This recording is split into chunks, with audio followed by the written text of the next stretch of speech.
Hello दोस्तों, welcome to विद्यालय IAS. आज हम छत्तीसगढ़ पंचायती राज का सेकंड क्लास करेंगे, जिसमें हम कुछ महत्वपूर्ण ग्राम सभा से रिलेटेड क्वेश्चन सॉल्व करेंगे। जो उसकी बैठकें हैं उसके बारे में जानेंगे। तो आज का पहला सवाल है हमारा, ग्राम सभा की बैठक के संदर्भ में कौन सी तिथि असंबद्ध है?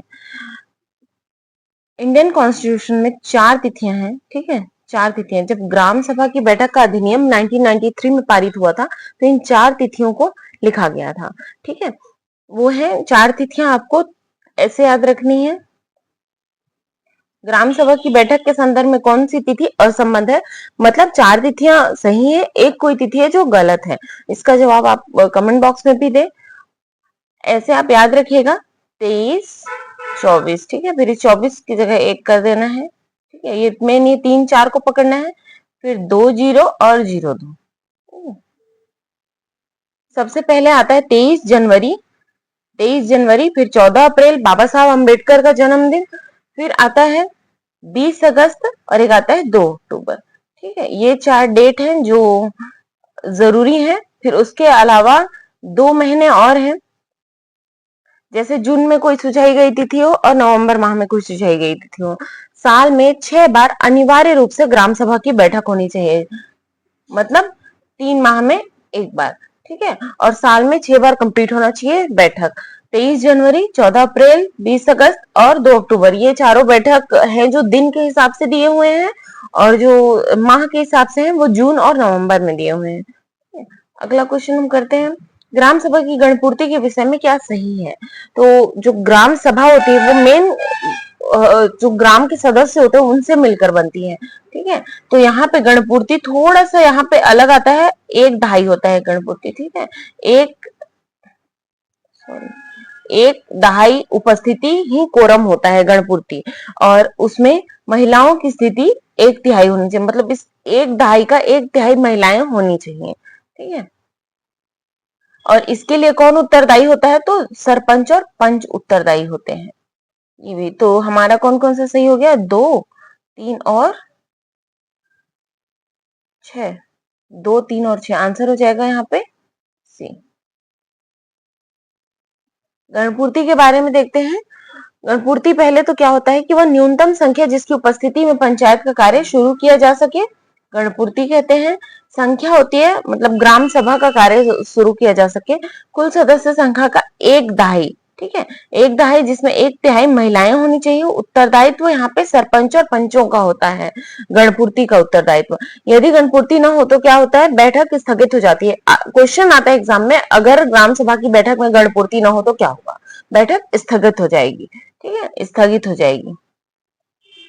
अनुसूचित जनजातियों के अनुसूचित जनजाति मतलब अनुसूचित क्षेत्रों में ग्राम सभा की किसी बैठक के लिए ग्राम सभा के सदस्यों की संख्या का 1/3 से अधिक, जिसमें 1/3 महिला हो, ठीक है। जहां पे अनुसूचित क्षेत्रों की ग्राम सभा आ रही है वहां पे वापस से कोरम 1/3 आ जाता है, उसे ही कोरम माना जाता है। और 1/3 में 1/3 महिलाएं होनी आवश्यक है।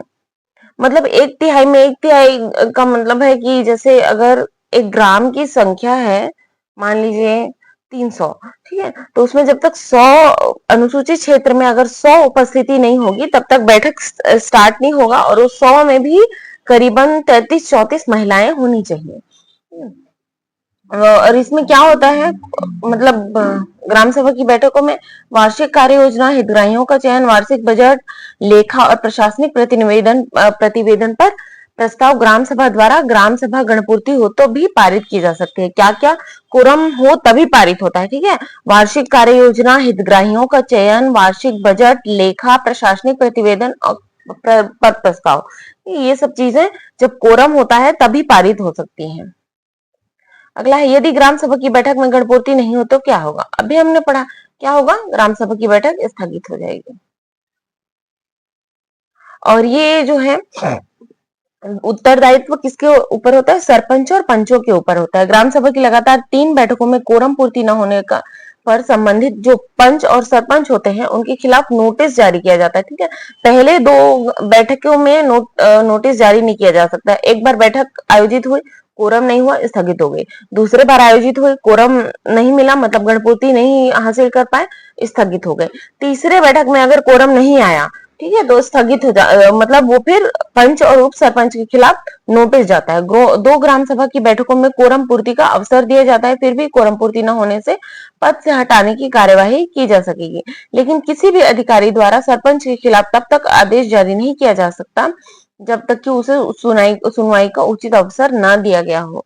आपसे जो अधिकांश लोग जो ग्रामीण क्षेत्रों से होंगे, कई बार क्या होता है कि पंचायत के साइड से कुछ रजिस्टर आता है जिसको साइन करना रहता है, ठीक है, वो कभी पढ़ के देखना, कुछ कुछ रजिस्टर आता है ग्राम सभा की गणपूर्ति को पूरा करने के लिए।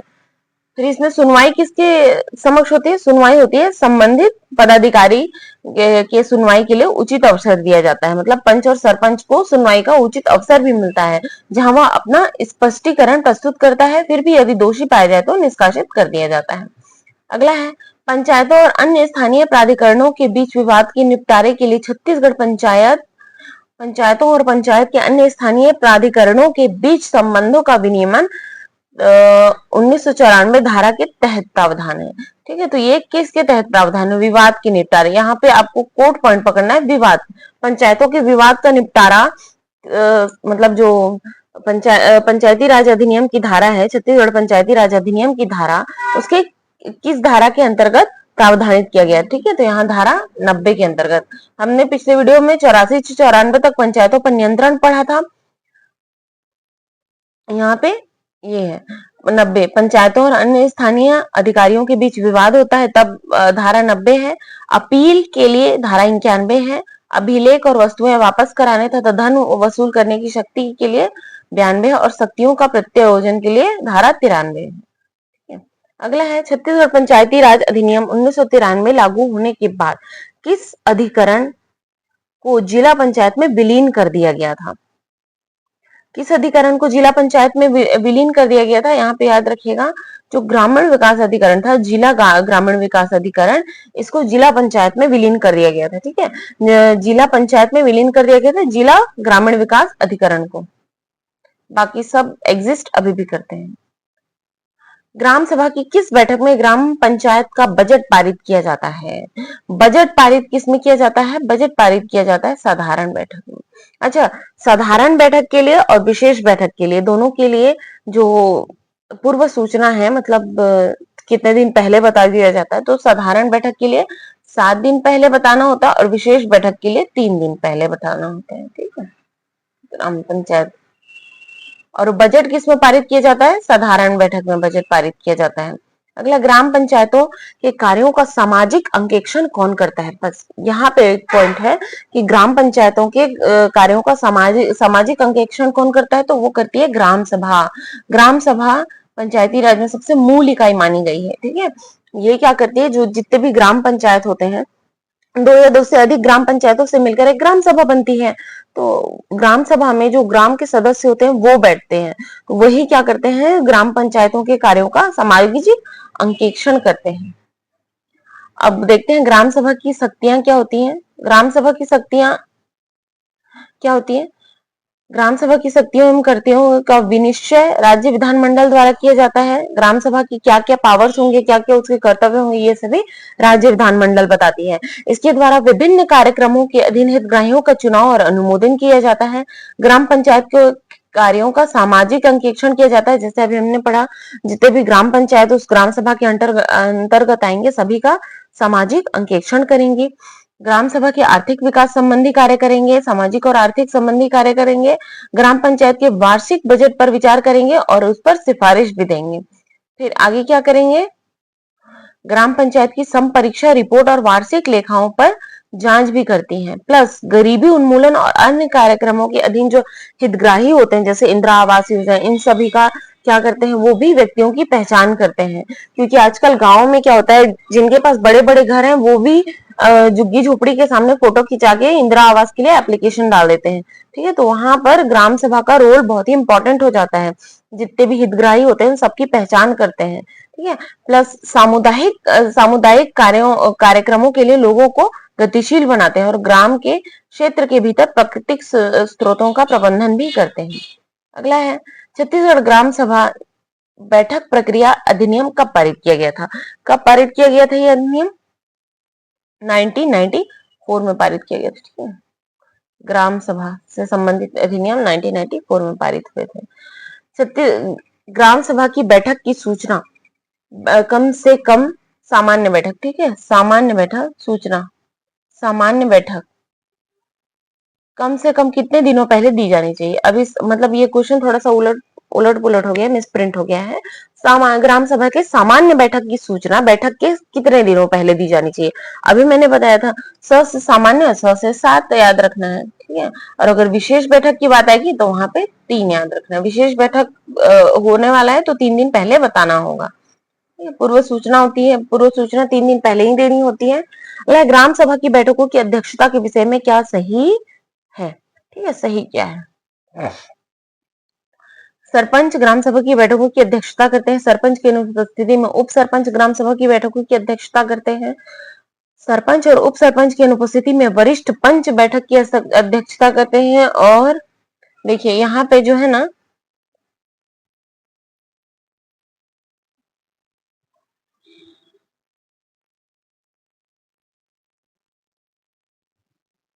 ग्राम सभा की बैठक या तो मतलब सरपंच करेंगे, ठीक है, या तो उप सरपंच करेंगे।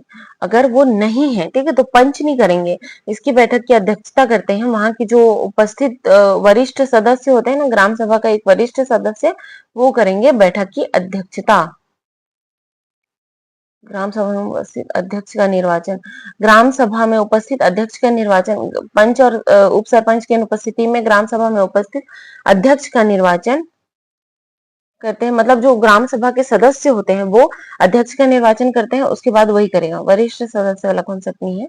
ग्राम सभा के जो भी सदस्य होंगे वो एक व्यक्ति को चुनेंगे, वो करेगा अध्यक्षता, ठीक है। या तो सरपंच करेगा या तो उप सरपंच करेगा, नहीं तो जो भी मेंबर्स बोलेंगे कि नहीं हमारा आज की अध्यक्षता ये करेगा, तो फिर जो सदस्य को वो चुनेंगे वही अध्यक्षता करेंगे, ठीक है। अध्यक्षता के विषय में क्या है?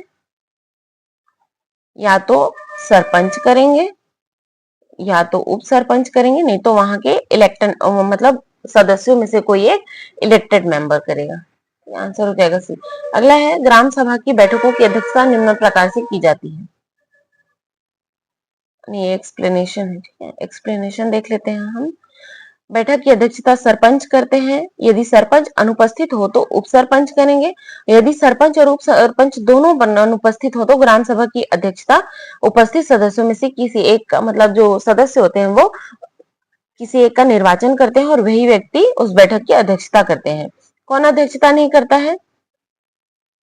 सरपंच और उप सरपंच की अनुपस्थिति में वरिष्ठ पंच बैठक की अध्यक्षता नहीं कर सकता है, ठीक है।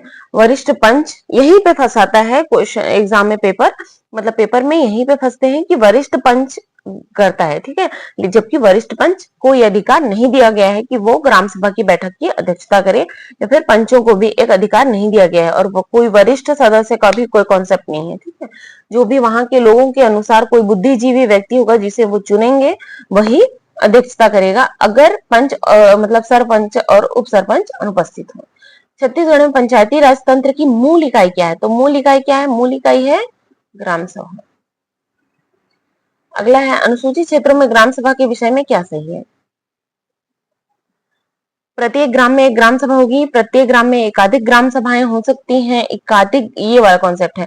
प्रत्येक ग्राम में एक से अधिक ग्राम सभाएं हो सकती हैं, ठीक है। अनुसूचित क्षेत्र में उनके अपने अपने नियम कानून जो भी उनको कंफर्टेबल लगे उसके अनुसार एक से अधिक ग्राम सभाएं हो सकती हैं। कोरम होता है 1/3, ठीक है।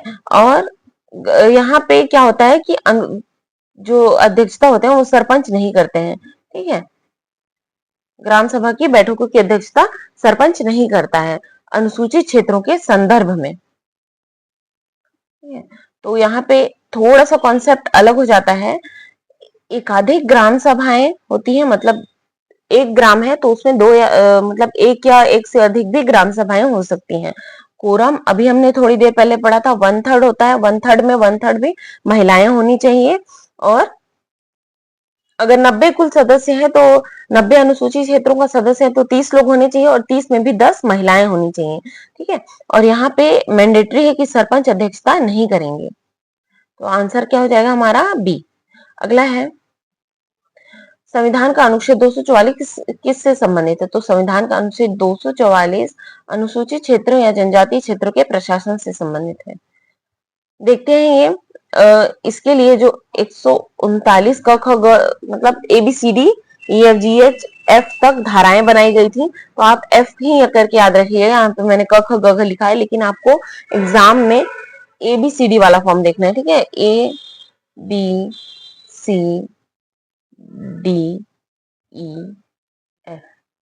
ये वाला फॉर्म देखना है, इससे आप क्या करेंगे, याद कर पाएंगे, ठीक है।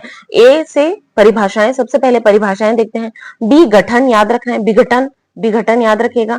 ग्राम सभा या ग्राम सभा का गठन, ग्राम सभा की शक्तियां, सी से शक्ति, ठीक है। डी से कार्य, ठीक है। डी से डूइंग, डूइंग मतलब डी फॉर डू करके याद रखिएगा, डू यानी करना होता है, ठीक है।